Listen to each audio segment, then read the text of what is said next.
pouvez trouver le numéro 206 dans vos cantiques et vous levez pour chanter au Seigneur. Merveilleux changement.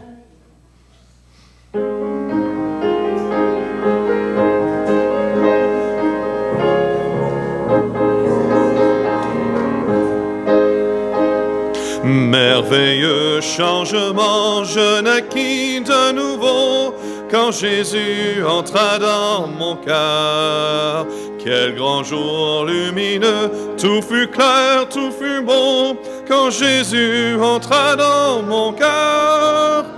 Quand Jésus entra dans mon cœur, quand Jésus entra dans mon cœur, ce fut joie et ferveur, ineffable bonheur.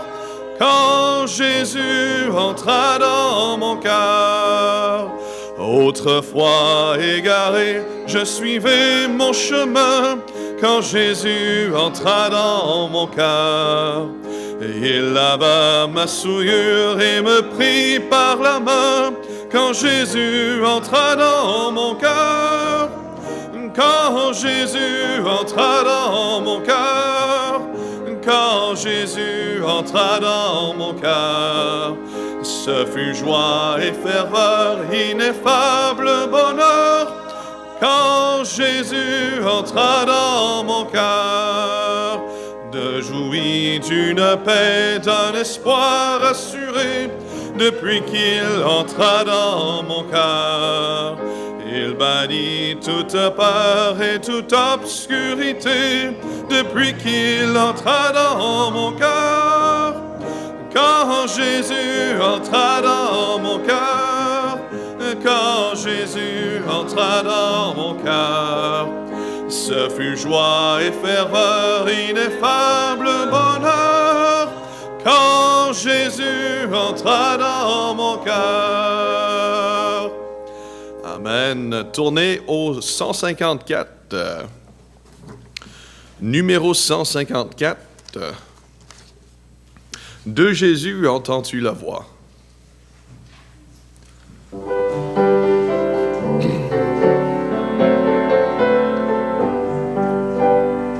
De Jésus entends-tu la voix, divins appels d'amour. Oh mon frère, il s'adresse à toi, divin appel d'amour. Doux message de grâce, Christ tes péchés efface. Joyeux appel, divin appel d'amour. Joyeux appel, divin appel d'amour. Il t'appelle encore ô pécheur, divin appel d'amour. Viens mon fils, il s'adresse au sauveur, divin appel d'amour. Son amour te réclame, il veut guérir ton âme. Joyeux appel, divin appel d'amour. Joyeux appel, divin appel d'amour. À sa grâce qui peut résister, divin appel d'amour. Il s'est donné pour nous sauver, divin appel d'amour. Ô Jésus notre Maître, à toi nous voulons être. Joyeux appel, divin appel d'amour. Joyeux appel, divin appel d'amour. Amen. Vous pouvez vous asseoir, on va avoir quelques annonces.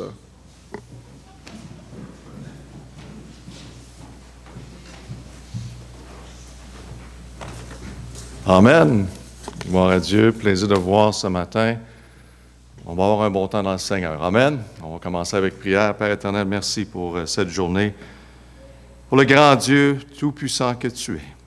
Divins appels d'amour, comme la cantique dit. Père, tu es continuellement en train de nous attirer vers toi, soit au salut ou dans nos vies chrétiennes. Tu fais un travail qui est constant, tu ne nous lâches jamais à nous-mêmes. Et merci, Père, pour ceux que tu as mis dans nos vies, afin de nous encourager d'aller vers toi. Et Père, aide-nous à ne pas résister cet appel, ce travail que tu fais en nous par ton esprit. Père, sois glorifié, bénis notre temps dans ta parole et à tous ceux qui sont à l'écoute avec nous aujourd'hui. Fais un travail en nous pour ta gloire, on prie au nom de Jésus. Amen. Donc, prenez note, dimanche, le 8 octobre, donc ce n'est pas dimanche prochain, c'est l'autre.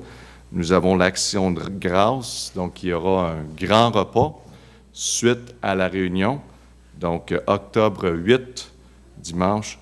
C'est le 8 octobre, oui, l'action de grâce, je crois que oui. Sinon, corrigez-moi maintenant, mais je crois que c'est ça. Et aussi, déjeuner d'hommes, qu'on fait à la fin de ce mois, samedi le 30, c'est samedi prochain, un grand déjeuner pour tous les hommes. On va prier ensemble, on va partager ensemble. Il y a un besoin pour les hommes de s'encourager et s'entraider. Donc, s'il vous plaît, confirmez votre présence. Si vous croyez de venir, mentionnez à Paul, si vous le savez, nous le dire aujourd'hui si possible, parce qu'il y a beaucoup de préparation à faire pour cela. Amen? Un gros déjeuner. Mais qu'est-ce qu'on dit à ceux qui sont dans l'Afrique? Est-ce qu'ils peuvent venir avec nous? Est-ce qu'on peut envoyer? Amen. Donc, aujourd'hui est la première journée que CBT, en Afrique, l'Institut à CBT, vont avoir le live sur le grand écran. Avant ça, ils étaient tout entourés autour du téléphone pour écouter le live. Et ils faisaient le bruit. Tout le monde ne pouvait pas nous voir, mais bonjour CBT, on vous très heureux de nous avoir parmi nous. Aujourd'hui, c'est le grand écran. J'espère que je suis plus beau sur le grand écran que la petite. Et donc, également, aussi, à l'autre endroit au Congo, à Brazzaville, finalement, gloire à Dieu, missionnaire Caleb et sa famille sont rendus à Brazzaville, au Congo, là, et donc sont live avec nous à l'Institut à Brazzaville. Donc, bienvenue et gloire à Dieu, on est très heureux pour vous. On a bien hâte de voir qu'est-ce que le Seigneur va faire, qu'est-ce qui est à venir, amen, au Congo. Et bien sûr, on a l'Institut qui sont avec nous à Pointe-Noire. Donc, gloire à Dieu pour tout cela. Et gloire à Dieu pour l'Église. Amen. C'est merveilleux qu'est-ce que Dieu fait et qu'est-ce que Dieu nous prépare pour qu'est-ce qui est à venir. Donc, on va chanter ensemble. On va continuer. Pasteur, tu sais ce qu'il faudrait faire? Il faudrait faire un live, nous aussi, avec eux autres, un de ces jours. Ah, ça s'en vient. OK, j'ai peut-être parlé de... Il va falloir sourire. Oui. Bon, continuons ce matin avec le 197. Mon cœur voudrait t'aimer. Le 197, je vous invite à lever à nouveau pour chanter au Seigneur.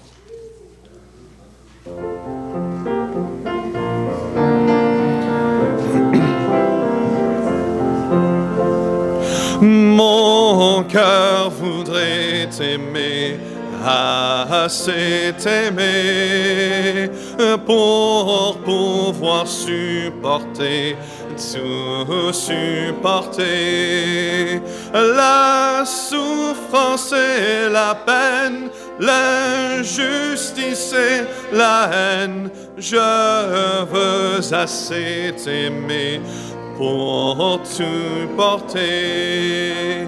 Mon cœur voudrait t'aimer, assez t'aimer, pour pouvoir accepter, tout accepter. Quand je ne lui entendre, accepter sans comprendre, je veux assez t'aimer pour tout accepter. Mon cœur voudrait t'aimer, assez t'aimer, pour pouvoir espérer, tout espérer. La fin de la souffrance, la peine des grâce, je veux assez t'aimer pour tout espérer. Amen. Et pour finir, on va tourner au numéro 45. Ton nom, Jésus, est admirable. On va chanter 2 fois.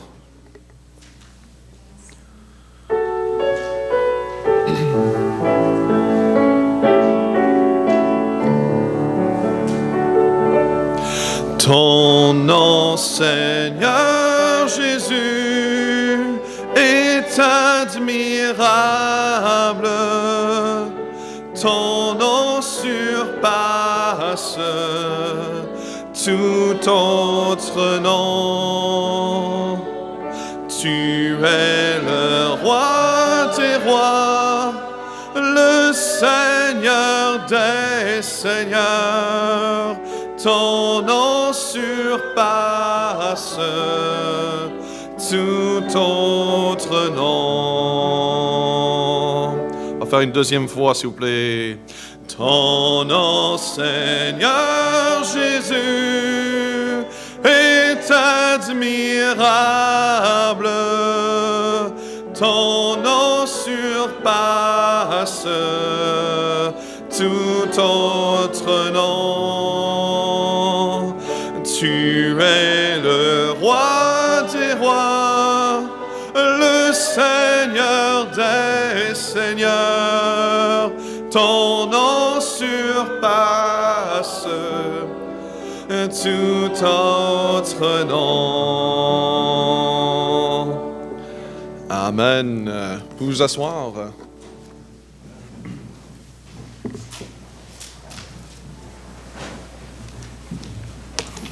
Ton nom surpasse tout autre nom. Amen. Gloire à Dieu. On va regarder ensemble dans Matthieu chapitre 13 et verset 1. Matthieu 13, verset 1, dans la parole de Dieu. La Bible nous dit, ce même jour, Jésus était sorti de la maison, s'assit au bord de la mer et une grande foule s'assembla auprès de lui, en sorte qu'il monta dans une barque. Il s'assit et toute la multitude se tenait sur le rivage. Donc imaginez, il y a beaucoup de personnes qui sont autour de Jésus, une grande foule. Il leur dit plusieurs choses par des similitudes, des paraboles. Il leur parla ainsi, un semeur sortit pour semer. Et comme il semait, une partie de la semence tomba au long du chemin. Et les oiseaux vinrent et les mangèrent toutes. Et une autre partie tomba sur les endroits pierreux, où il n'avait que peu de terre. Il leva aussitôt parce qu'il n'entrait pas profondément dans la terre. Donc on voit ici les différents types de sol. Mais le soleil étant levé et fut brûlé parce qu'il n'avait point de racines, elle sécha. Un autre parti tomba parmi les épines, et les épines crurent et l'étouffèrent. Et verset 8, un autre parti tomba de la bonne terre, amen, et rapporta des fruits, un grain en rapporte 100, un autre 60, un autre 30. Que celui qui ait des oreilles, Jésus dit, pour entendre, entendre. Et verset 18, il dit à ses disciples, il dit, voyez donc, entendez la parole, le parabole du semeur. Entendez le parabole du semeur. Il parle directement à ses apôtres. Tout bon agriculteur sait que tout le sol doit être labouré, fertilisé et arrosé avant de pouvoir recevoir des graines.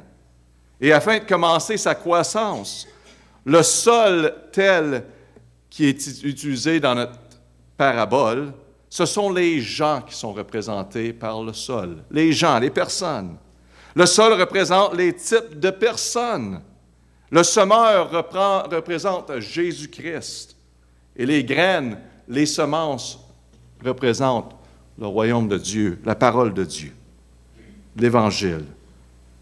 Et chaque type de sol représente l'état spirituel d'une personne, ou plutôt sa volonté de recevoir la bonne nouvelle offerte par Jésus. Nous sommes tous coupables lorsqu'il s'agit d'accepter la parole. Nous avons le choix de quoi faire de ce que nous entendons de cette parole. Et c'est évident dans notre texte que la réception de la parole de Dieu par un homme ou par une femme est déterminée par l'état de son cœur. Et cette parabole du semeur concerne un semeur qui disperse des graines qui tombent sur 4 types de sols différents. Et le sol représente, comme j'ai dit, les personnes. Le sol représente l'état du cœur de chaque personne. Et la question ce matin, quel sol?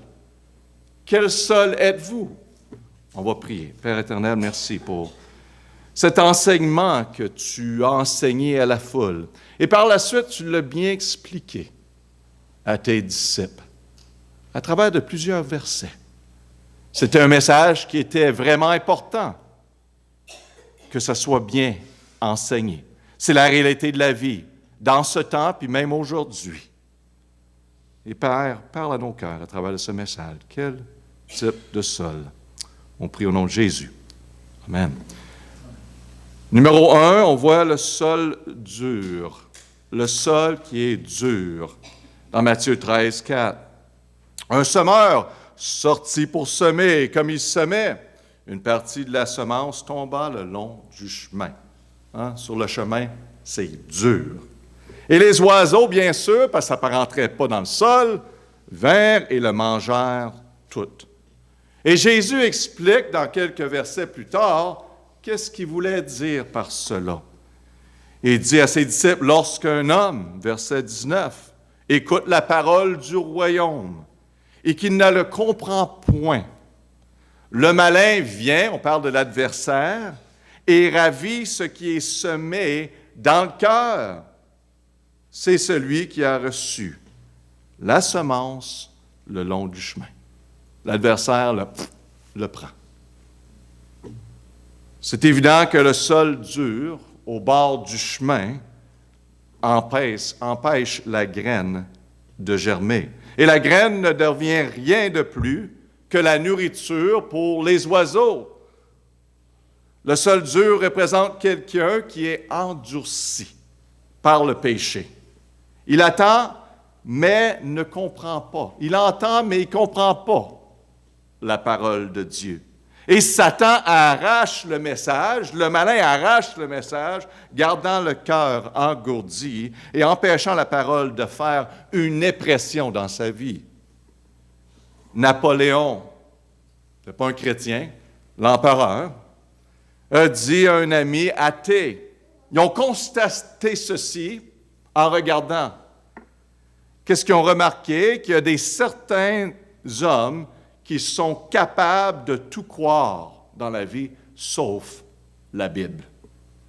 Ce sont des gens qui disent qu'ils ne peuvent pas croire à la Bible, mais leur capacité à croire à toute autre chose qui oppose la Bible sont énormes. Cela est la conclusion de ces hommes. Imaginez. Ils entendent, ils ont vu, ils savaient, mais ils ne comprennent pas. Ça représente la majorité aujourd'hui, car ils entendent la parole de Dieu. Il y a des églises partout, la parole de Dieu est proclamée à travers la TV, à travers de tout. Ils entendent. Et il y a des choses que vous ne devrez pas entendre en passant, mais en tout cas, ils entendent, mais ils ne reçoivent pas le message. Ça ne change pas leur vie. Ils viennent à l'église. Parfois, ils ont entendu quelques-uns leur parler de leur témoignage et leurs besoins de Jésus-Christ. Ils savent que c'est bien. Ils vont même le dire. Ils ont entendu la parole, mais parce que le cœur était encore dur. Encore dur. La graine a tombé sur le sol dur. Et c'était bien facile pour l'oiseau, pour le malin, pour l'adversaire, de le prendre rapidement. Et ils oublient tout ce qu'ils ont entendu. C'est comme ils n'ont rien entendu. Hein? Ils peuvent être présents lorsque l'Évangile est annoncé, mais ils ne peuvent l'entendre. Cela ne pénètre d'aucune manière dans leur âme. Ça ne pénètre pas. C'est juste à la surface. Il est alors facile pour le malin de venir l'arracher, comme s'il n'avait jamais été là. Car le sol durci ne laisse aucune empreinte.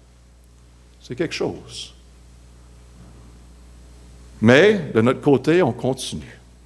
On ne lâche pas. Parce que oui, on sait que l'adversaire va empêcher le monde, veut aveugler le monde du message de l'Évangile, afin qu'il soit allumé par l'Évangile. Mais la réalité c'est que le sol est dur.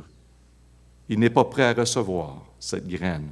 Dans Jacques 1, 23, 24, la Bible nous dit, « Car si quelqu'un écoute la parole et ne le met pas en pratique, il est semblable à un homme qui regarde dans un miroir son visage naturel et qui, dès qu'il se regarde, s'en va et oublie aussitôt qu'il était. » Mes amis, la parole de Dieu doit nous transformer à l'écoute. Si c'est la parole de Dieu, on permet la parole de Dieu de faire un travail en nous. On n'est pas juste ici pour une activité sociale. On n'est pas ici de vivre cette vie chrétienne juste pour s'attacher à ce monde puis être indépendant de Dieu. Pas du tout. On est ici pour se donner à Dieu et se donner à l'œuvre de Dieu. Oubliez. Un petit garçon né aveugle a subi une opération pour restaurer sa vision. Puis le jour qu'il est venu à la point que ses yeux ont été découverts pour la première fois, il a vu le ciel et la terre. Il dit à sa mère, « Ô mère, pourquoi ne m'as pas-tu dit que c'était si beau que ça? » Elle a fondé en larmes et dit, « J'ai essayé de te le dire, mon enfant, mais tu ne pouvais pas le comprendre et tu ne voulais pas le comprendre. » La seule manière qu'un pécheur peut comprendre est de laisser la lumière de l'Évangile entrer dans son cœur. De distance, dans l'enveloppe de la religion, on ne peut comprendre, on ne peut qu'entendre. Ça ne change pas nos vies. Mais quand la lumière de l'Évangile entre dans le cœur de l'homme, c'est à ce point que l'Esprit de Dieu prend résidence dans le cœur de l'homme. Et cela change sa vie. La première semence tombe sur un sol dur. Pas de terre pour la semence. Donc la parole est simplement rejetée. Et le deuxième type de sol ici, c'est le sol pierreux. Le sol pierreux. Dans la Bible, ça nous dit, dans Matthieu 13, 5, Jésus dit, une autre partie tomba sur les endroits pierreux, où elle n'avait que peu de terre. Et elle leva aussitôt parce qu'elle n'entrait pas profondément dans la terre. Verset 6. Mais le soleil étant levé, elle fut brûlée, et parce qu'elle n'avait point de racines, elle sécha. Et Jésus explique cela à ses disciples quelques versets plus tard. Il leur dit, « Et celui qui a reçu la semence dans des endroits pierreux, c'est celui qui entend la parole et qui la reçoit aussitôt avec joie. » Wow! Ça semble être bien. Mais, Jésus dit, il n'a point de racine en lui-même. Il ne dure qu'un moment. Et lorsque l'affliction ou la persécution survivent à cause de la parole, il se scandalise aussitôt. C'est fini. Vous savez que le sol pierreux fournit un peu de terre, c'est tout.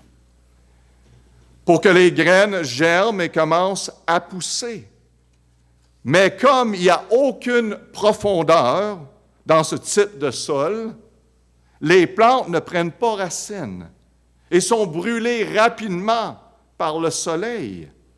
Et le sol pierreux représente un homme qui déclare, qui se réjouit dans la parole pour un moment, parce qu'il y a beaucoup d'émotions, c'est merveilleux, beaucoup de monde. Ça semble aller bien dans le futur. Les choses commencent à tomber dans leur place. Excité, beaucoup d'émotions. La vie chrétienne, on la vit par la foi et non par les émotions. Amen. Mais c'est une réalité. Les émotions sont très élevées. Cependant, son cœur n'est pas changé. Et lorsqu'il y a des problèmes, sa foi qui semble avoir eu disparaît rapidement. Et les autres personnes, agissent différemment. Ils courent vers Dieu quand ils sont en besoin. Et aussitôt que les besoins sont à combler, bye-bye Dieu, je suis rempli. On se revoit à mon prochain problème. Le deuxième sol, qui représente une personne, est rocheux et ne peut être labouré. Il reçoit la parole avec joie, mais ne laisse pas la parole s'enraciner dans son cœur, car il n'a pas de profondeur. C'est pour ça qu'on vous dit l'importance de la fondation, des enseignements bibliques. C'est pour ça qu'on donne l'opportunité à travers les leçons, à travers l'Institut biblique. Et si vous voulez les avoir, c'est tellement des bons cours. Pas parce que je les enseigne, parce que c'est les principes et les versets afin d'être enracinés dans la parole de Dieu. Je vais vous dire que la majorité des chrétiens ne peut pas démontrer les versets sur le salut.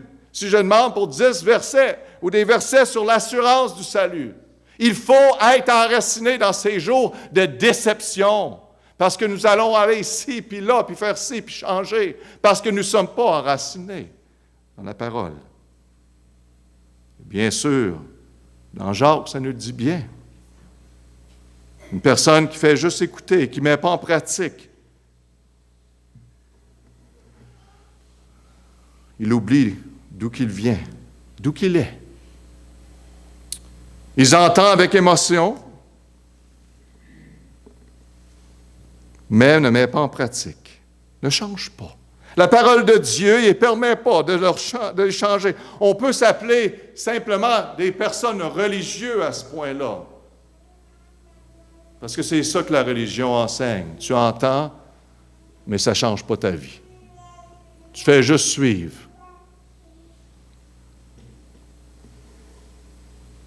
Il rencontre des tribulations et des persécutions à cause de la parole.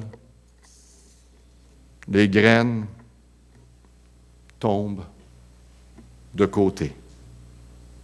Ils rejettent la foi. La foi qu'ils n'ont jamais eue en passant. C'était basé sur une foi d'émotion, comme plusieurs ont aujourd'hui. Les églises sont remplies à des endroits que les émotions sont vraiment élevées. Le monde cherche cela dans ces jours. Il ne cherche pas de vivre par la foi. Mais donne-moi quelque chose. Moi, je vais aller à cette église, je vais aller à cet endroit, parce que, c'est excitant, qu'est-ce qui se passe? OK, c'est merveilleux. Mais est-ce qu'il prêche la parole de Dieu telle qu'elle? Spurgeon, Charles Spurgeon en anglais, a dit « Ces personnes sont facilement bougées à propos de ceux qui sont sur le sol pierreux. Sont facilement bougés. Et si le ministre ou prêcheur prêche avec ferveur, elles le sentent, elles l'aiment, et ils sont encouragés. Mais le temps qui prouve toutes choses les prouve vraiment. Ils semblaient être faits de vrai métal, mais lorsqu'ils sont mis à feu pour être éprouvés, ils sont consommés dans le four. Ce sont des types superficiels qui fréquentent les églises.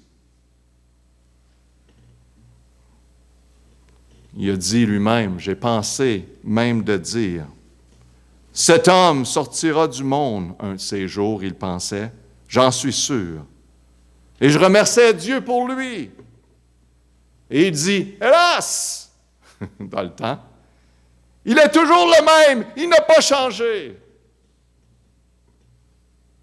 Des années et des années, nous l'avons semé en vain, il dit.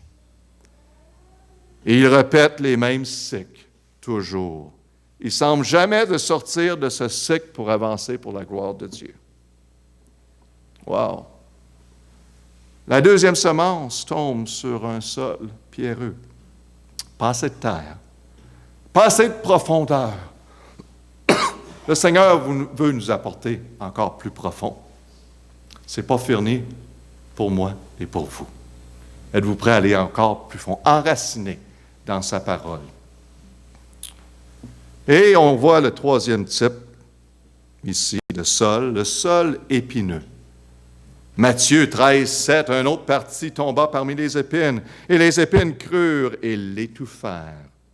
Jésus explique à ses disciples qu'est-ce que ça veut dire dans verset 22. Et celui qui a reçu la semence parmi les épines, c'est celui qui entend la parole, mais les soucis de ce monde et la séduction des richesses étouffent la parole.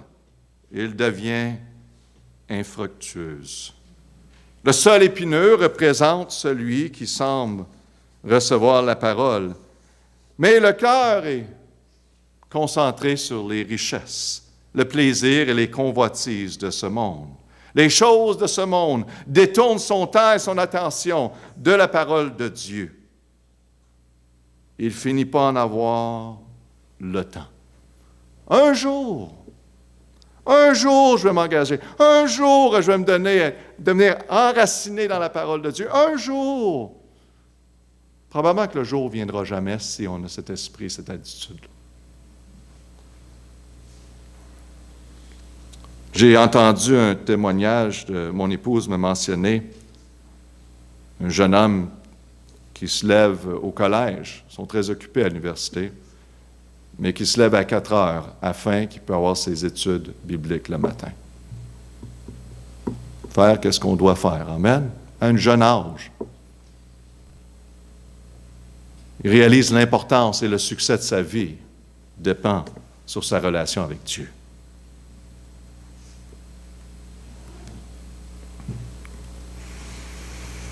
C'est une chose étrange que certaines personnes n'ont jamais assez du monde. C'est une chose étrange que les personnes n'ont jamais assez des richesses de ce monde. Mais peu importe le peu qu'ils ont du Seigneur, c'est souvent suffisant. Je n'ai pas besoin de plus de lui. J'ai besoin de plus de ça. Je suis capable de vivre avec ce que j'ai de peu de lui. C'est la réalité. 1 Corinthiens 4, 8, vous êtes déjà rassasiés. Vous êtes déjà riches. Vous régnez sans nous, ça dit. Je suis maintenant plein de richesses, qu'il dit. Les choses de ce monde, les opportunités. J'ai tout, qu'est-ce que j'ai besoin? Dieu, je suis en contrôle. Je suis en contrôle.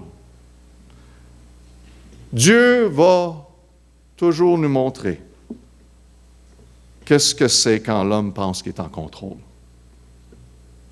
qu'il n'est pas en contrôle. Il va nous le montrer. Il va nous montrer d'une façon assez spéciale. Parce qu'il nous aime. Il veut nous attirer toujours vers lui. Prenez ces paroles à cœur et changez tant que vous avez le temps. Amen.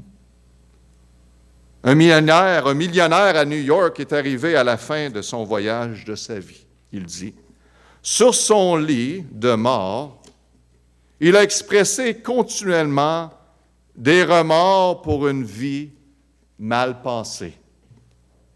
Oh, il dit, si je pouvais être épargné pendant quelques années, je donnerais toute la richesse que j'ai amassée au cours de ma vie. C'est quelque chose, n'est-ce pas? C'est une vie consacrée à gagner de l'argent que je regrette, il dit. C'est pas un chrétien. C'est ceci qui me fait peur, il dit, et me fait désespérer de la vie qui s'en vient. Ça, c'est la réalité que vous attendez, mes amis. Le troisième sol est épineux. Il entend la parole, mais les épines autour, les soucis de ce monde, les richesses de ce monde étouffent. Les tromperies des richesses étouffent. Et c'est sa perte. Notez que les trois sols décrivent ici des personnes qui n'entendent pas pleinement la parole, car l'entendre, c'est la comprendre. Ils ne l'ont pas compris. Ils ne l'ont pas reçu. L'entendre, c'est la comprendre, la croire, l'obéir et la vivre. Il n'y a pas d'autre option pour le chrétien. Le premier la rejette, la parole.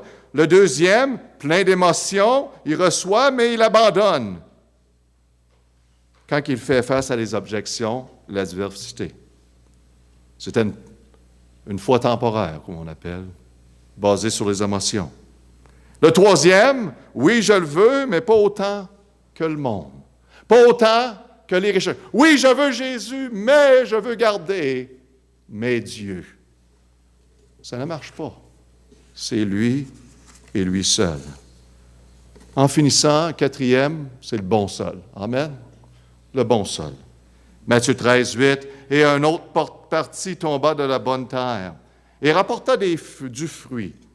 Un grain en rapportant 100, un autre 60 et un autre 30. Tu sais, la quantité, qu'est-ce que ce grain rapporte, ça, c'est dans les mains de l'Éternel, OK? On ne se casse pas, on ne se compare pas.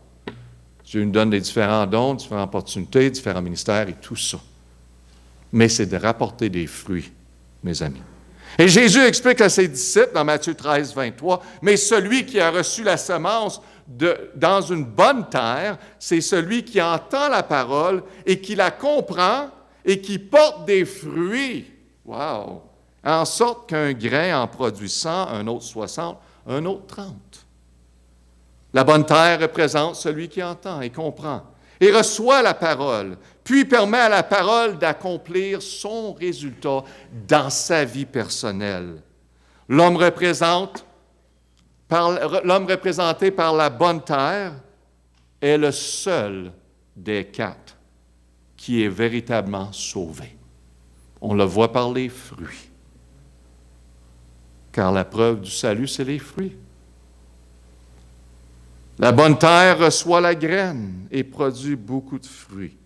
Le bon sol, dans la parabole, comprendre la parole, c'est de croire et obéir en lui. Et cette personne porte des fruits et en porte beaucoup de fruits. Dieu les utilise et ils sont des outils dans la main de Dieu. Et je vais vous dire quelque chose, c'est la raison pourquoi nous sommes ici. C'est la vraie raison que nous sommes ici sur cette terre. On l'entend, je le sais. Mais on fait juste l'entendre, on le met en pratique. Comme chrétiens, Dieu nous a donné tous un ministère à accomplir pour porter des fruits. Peu importe que ce ministère, et pas tout le monde a le même ministère. Et il y en a qui vont dire, pasteur, où que je commence? Où que je commence? Branchez-vous avec lui. Branchez-vous avec lui. C'est là qu'on commence. On se donne à lui et dit, Seigneur, je suis ici. Je suis ici pour te servir. Je sais que j'ai couru après ci, après ça, mais là, je réalise que c'est toi, et c'est toi, et c'est toi, et c'est seulement toi. Branchez-vous avec lui. Et dans son temps, il va démontrer le ministère, les opportunités qu'il a pour vous. Je me rappelle, comme jeune chrétien, les opportunités d'être impliqué dans le ministère, d'être utilisé de Dieu, de se donner complètement à lui. J'ai sorti du monde, mes amis. Puis quand j'ai sorti du monde par la grâce de Dieu, là, Dieu m'a sauvé. Et il m'a sauvé, et par la suite, j'ai dit, si c'est Dieu, puis s'il est vrai, puis s'il est réel, puis sa parole est vraie, bien j'y vais. Puis je suis allé à 100 000 à l'heure par la grâce de Dieu. Amen. On n'a pas tous les mêmes témoignages, mais cela était mon témoignage. Donc, s'il y avait une opportunité, je disais oui à toutes. Une chance que je n'étais pas marié dans le temps. Amen. Parce que j'étais 24 heures, je travaillais. C'était vraiment excitant ces moments-là. Amen. Puis c'est encore excitant aujourd'hui. Pour dire que quand on se donne à lui, c'est incroyable qu'est-ce que Dieu fait. Et ça n'a pas pris des années de temps en passant. Ça a pris juste quelques mois où j'ai eu l'opportunité de servir l'Éternel de différentes façons. Je visitais le monde. Je me rappelle, je visitais le monde pour leur partager l'Évangile. Les personnes que j'avais connues dans mon passé, j'ai dit, ils ne sont pas sauvés, donc il faut y aller dans leur foyer. Et j'y allais, je les appelais. Et il y en a qui disaient oui, il y en a qui disaient non. Mais j'avais tellement de zèle qu'on y allait. J'ai eu l'opportunité tout de suite d'avoir un autobus scolaire. Et l'autobus scolaire, on l'a peinturé blanc. On a mis le nom de l'église. Puis les samedis, j'allais cogner dans les portes des familles qui avaient des enfants. Amen. Puis les familles pouvaient venir toutes, mais c'est souvent que les parents ils disent « Ah ouais, les enfants, allez-y à l'église. On veut se débarrasser de vous autres. » Ça veut dire, il y avait un autobus plein d'enfants. C'est sûr qu'on établit une confiance avec les parents. On était organisés. Dieu nous a protégés à plusieurs fois. Et j'avais l'opportunité d'aller dans les prisons, prêcher la parole de Dieu dans 2 prisons. Et j'étais allé. J'avais l'opportunité de commencer un ministère, imprimer des Bibles, des Jean et des Romains. Je m'impliquais. Oui, j'en faisais, je tournais en rond, mais c'était merveilleux. Ça a changé ma vie. Ça m'a donné l'opportunité de voir l'œuvre de Dieu avancer. Je vais vous dire, au-dessus de tout, ça m'a donné l'opportunité de porter des fruits éternels, puis voir des vies changer. Parce qu'on est seulement des outils, puis on réalise que lui qui sème et lui qui arrose, la Bible nous dit, nous sommes rien. C'est car Dieu, c'est lui qui apporte la croissance. Et c'est lui qui fait l'œuvre. Donc, gloire à Dieu qui nous donne cette opportunité. Il nous donne tous, en passant, les opportunités de s'impliquer. Il reste simplement à se donner à lui. C'est tout. Ce n'est pas basé sur notre éducation en passant. Moi, je ne savais rien que quelques versets dans la Bible. Je suis allé à l'église, je suis allé à un institut biblique de broche à foin, qu'on peut dire. Amen. J'ai appris sur le tas. C'est ça.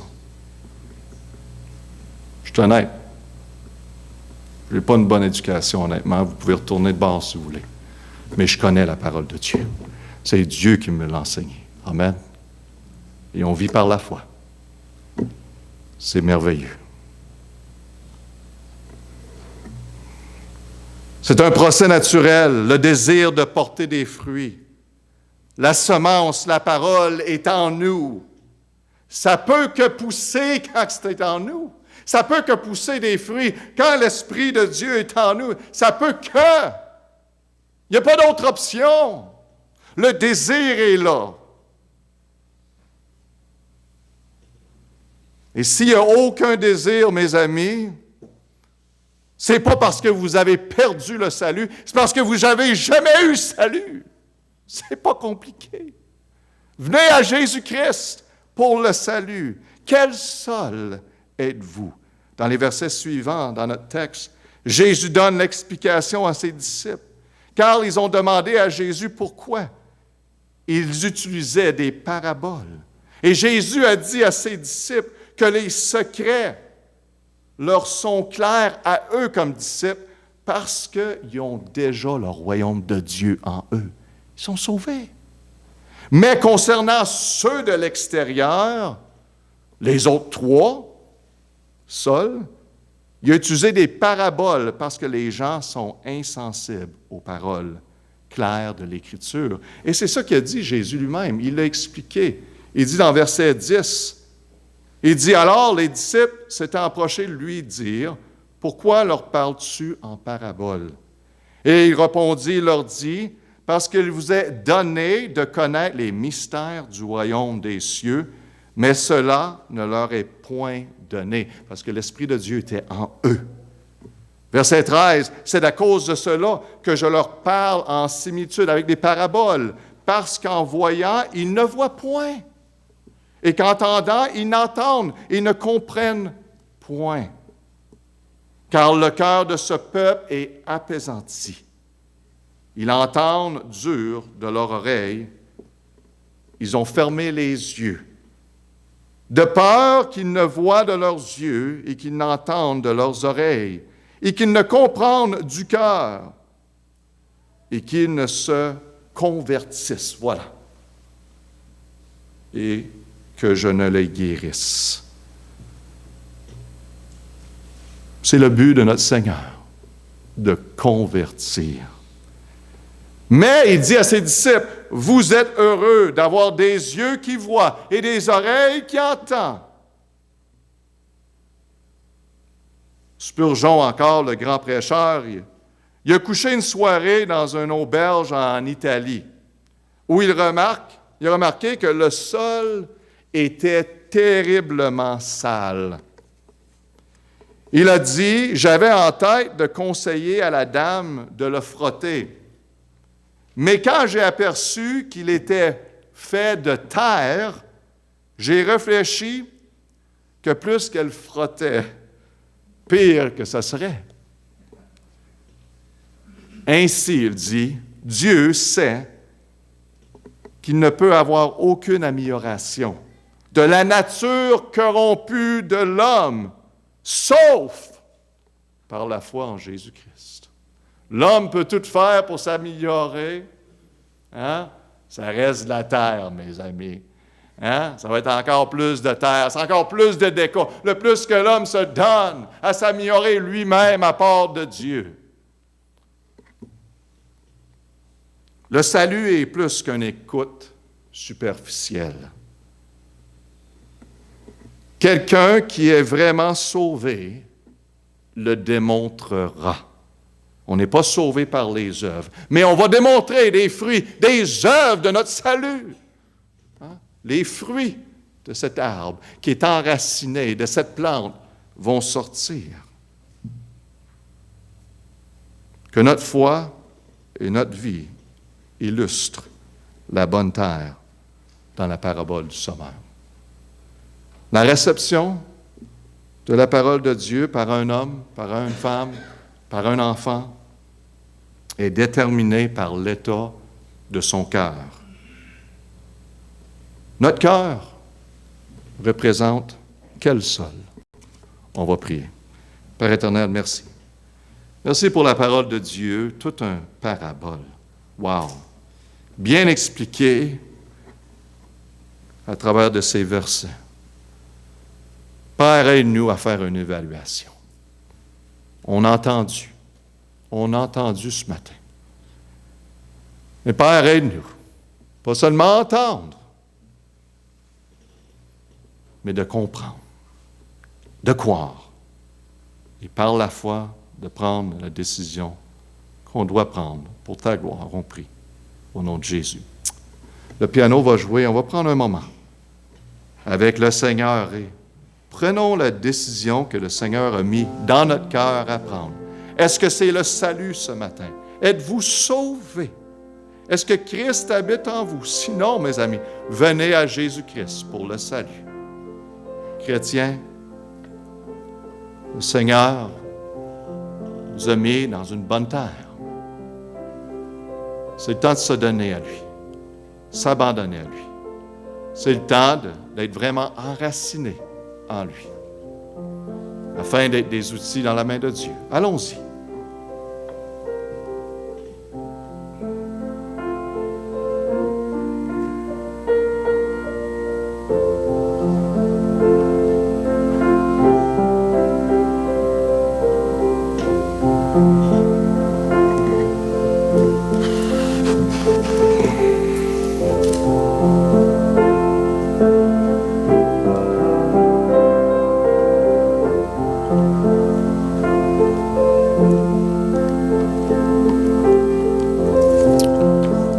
En finissant, on peut chanter ensemble, si vous voulez, 232. On va chanter un verset de... À toi, Jésus, je me donne. Amen. Gloire à Dieu. 232. 232. Dos, tres, dos. À toi, Jésus, je me donne. Je me donne tout entier. Ton amour est ma couronne, ta force est mon bouclier. À Jésus je m'abandonne, ce qu'il me dit je le crois, et je prends ce qu'il me donne.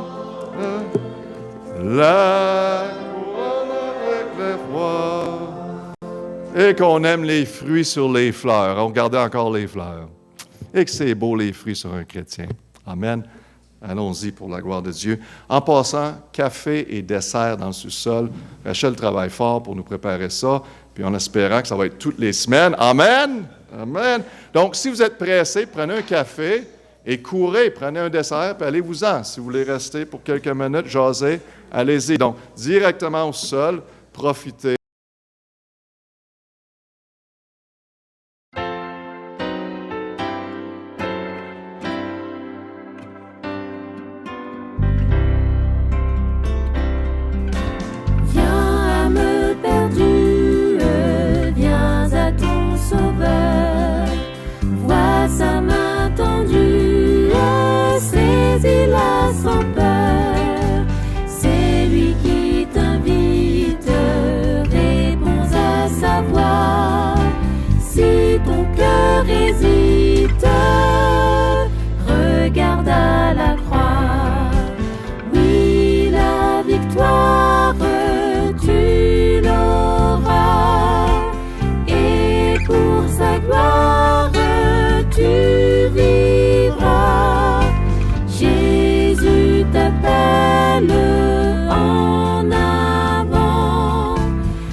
Sa grâce et dis avec foi, oui, la victoire je l'aurai, et pour sa gloire je vivrai. Jésus m'appelle en avant, il est fidèle.